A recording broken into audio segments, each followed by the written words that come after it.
How to fix a relationship after one partner has cheated. Have you been betrayed by your partner? To be satisfied in your relationship, both people have to trust one another. Trust develops between people that are dependable and consistent over a long period of time.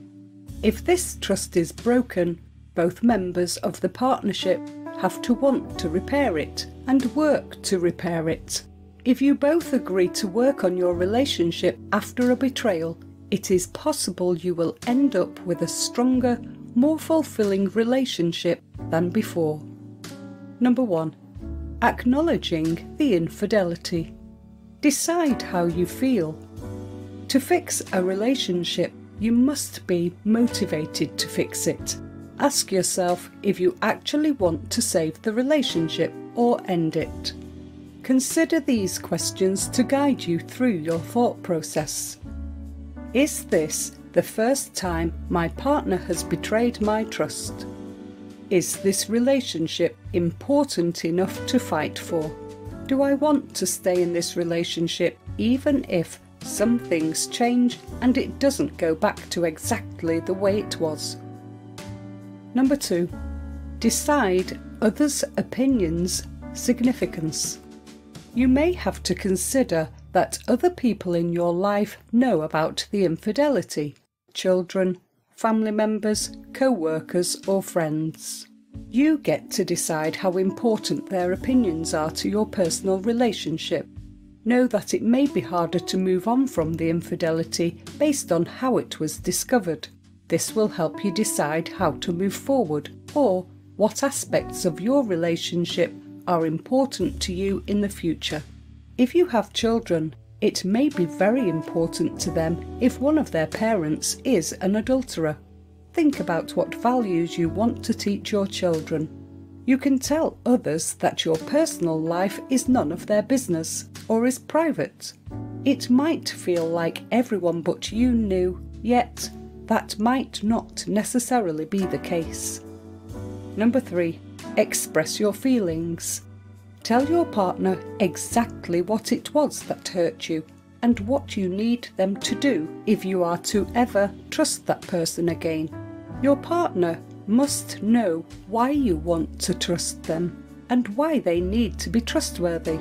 Tell your partner that your feelings are legitimate and important, even if the other person does not think you should feel hurt or sad. It is important to express your feelings with words instead of with your body. You may use hugs, tears, kisses, or other calm forms of interaction. Never use punches, hits, slaps, or general violence. This is not an opportunity to hurt the other person. If you feel the desire to hurt the other person, say so, but don't actually try to do it. Number 4. Listen to their feelings. Let your partner tell you what they were lacking in the relationship and whether they think it is worth fixing. If your partner does not want to continue a relationship, you should talk about breaking up. Remember that this conversation is about how each of you feel, not about what is fact or argument. Listen to your partner's needs in the relationship. Can you give them what they need? It is possible that the infidelity was the result of someone feeling neglected, yet uncomfortable with saying so. Your partner's feelings are legitimate and important, even if you do not agree with what they feel. If your partner's feelings are not legitimate and important to you, then you might want a conversation about ending the relationship.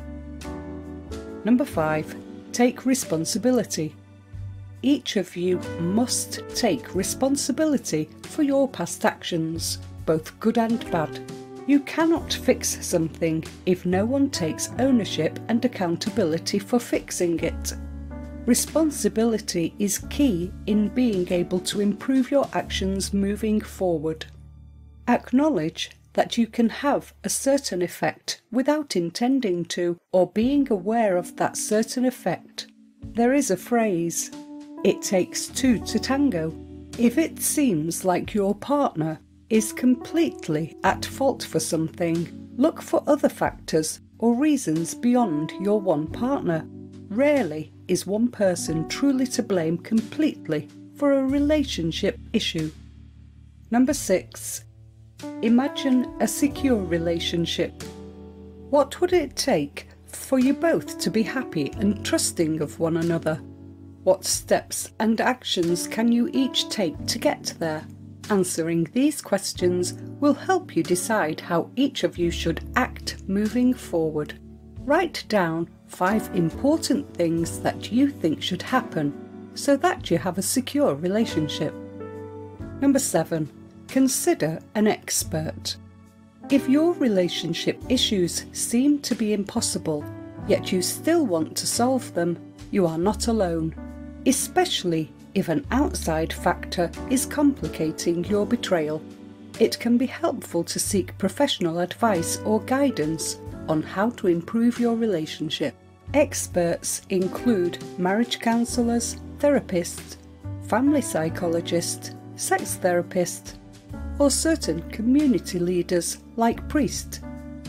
Examples of relationship-related issues: repeated infidelity, sex addiction, sexual fetishes, sexual abuse, family relationships.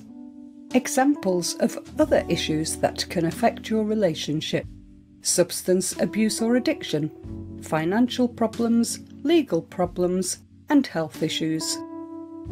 Number 8. Break off contact with the other.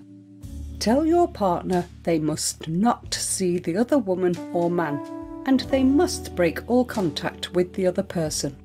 Some couples find this imperative to do. In a few cases, it is not necessary to break all contact. It depends on what you find helpful and your particular situation. Number 9. Create concrete steps. Agree on what you literally expect from yourselves and your partner moving forward.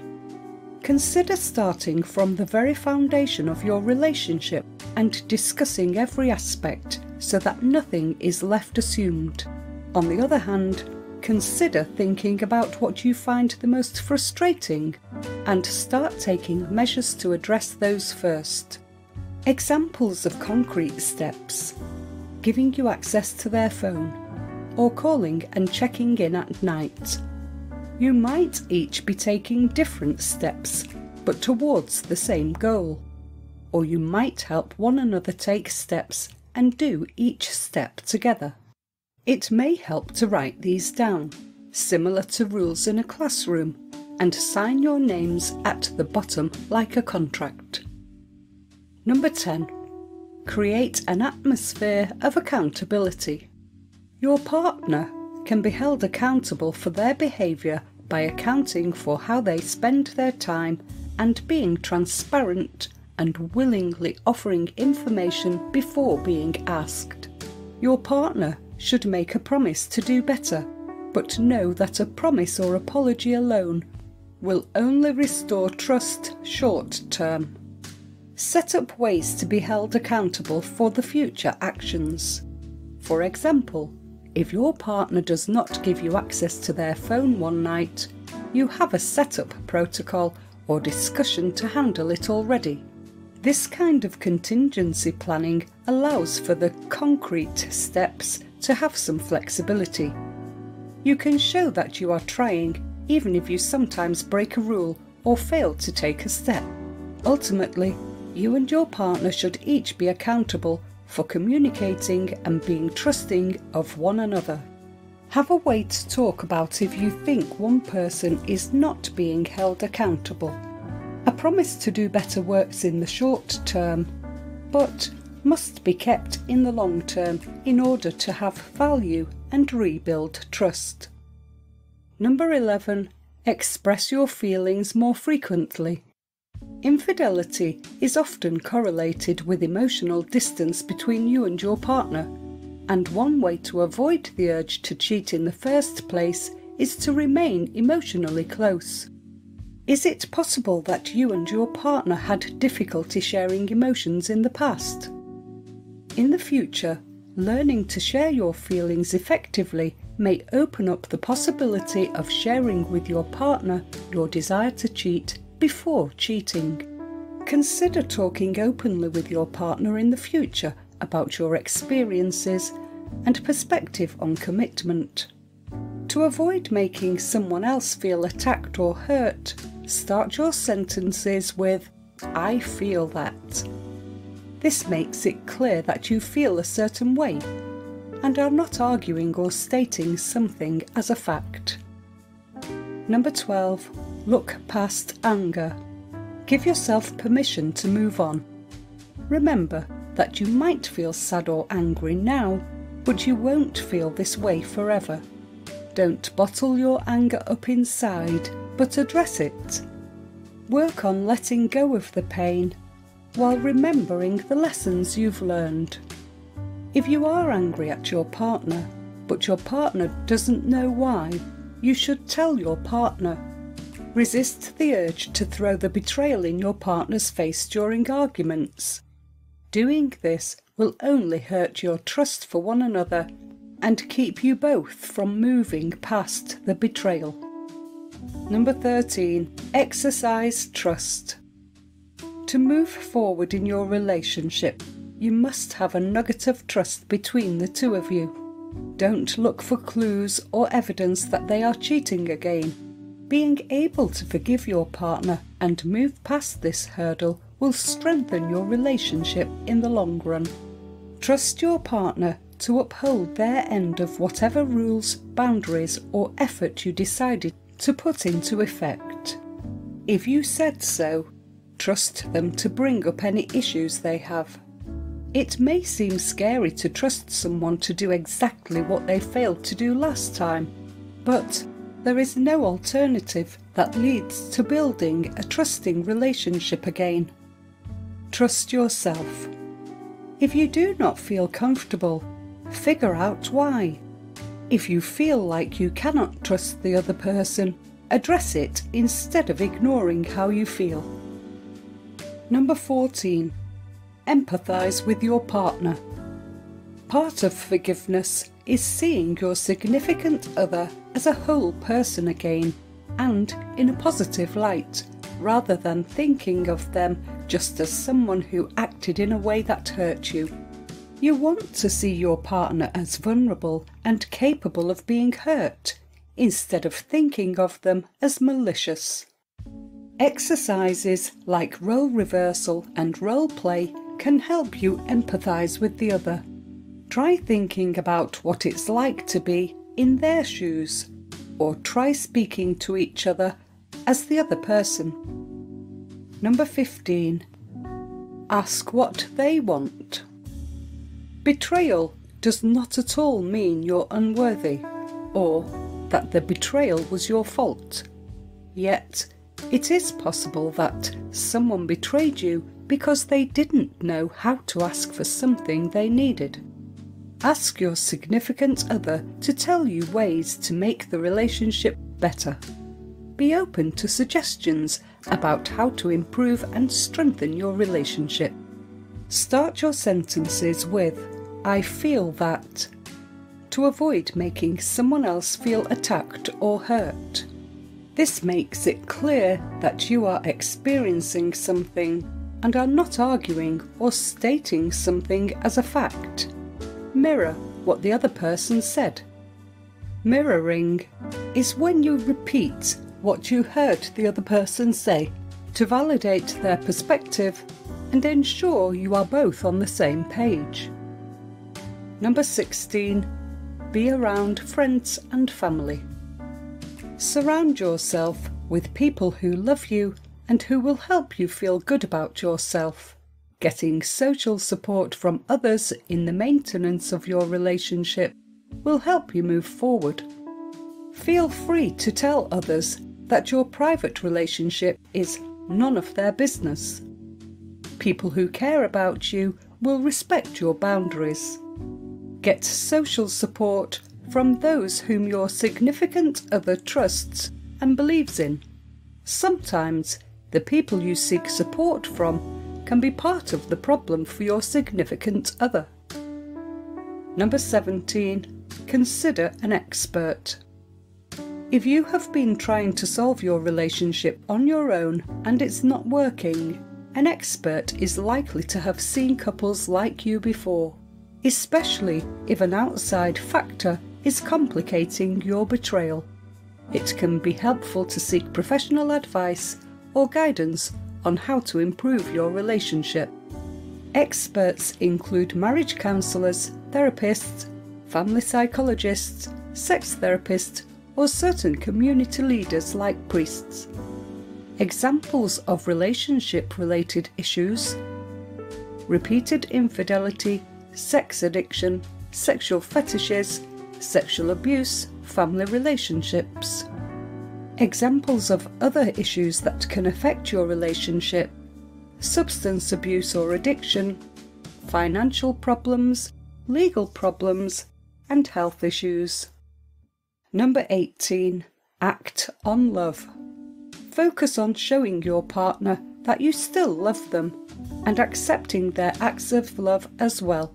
Be kind to each other and treasure those acts of kindness. If your partner tries to show affection, you should focus on accepting the affection and seeing it as genuine. Cook with each other, spend time outside, exchange physical touch, and give each other thoughtful compliments. Perform acts of kindness that show you know and care about the other person. For example, take them out to a restaurant you know they like, or arrange to see their family for the holidays. Number 19. Go at your own pace. It can take months or even years to recover from a betrayal, and your relationship may never be what it once was. Accept where your life is now and that it might take a really long time to get to where you want to be. Your partner may even be going at a different pace than you are, which is why communication is so vitally important. Don't compare yourselves to other couples or their relationships. Use small metrics. Was today a good day? Did you go through the entire dinner meal without thinking about infidelity? There is no such thing as finding shortcuts in relationship building. Take as much time and effort as you need to get your relationship to where you both want it to be. Please hit the thumbs up and subscribe buttons and leave a comment below this video to let me know your thoughts. If you have any questions, please drop me a comment below this video to let me know what you would like to see next and what type of videos you want me to create for you. I will be able to respond back to you as soon as possible. Also, be sure to check out our other videos as well. Thanks for watching.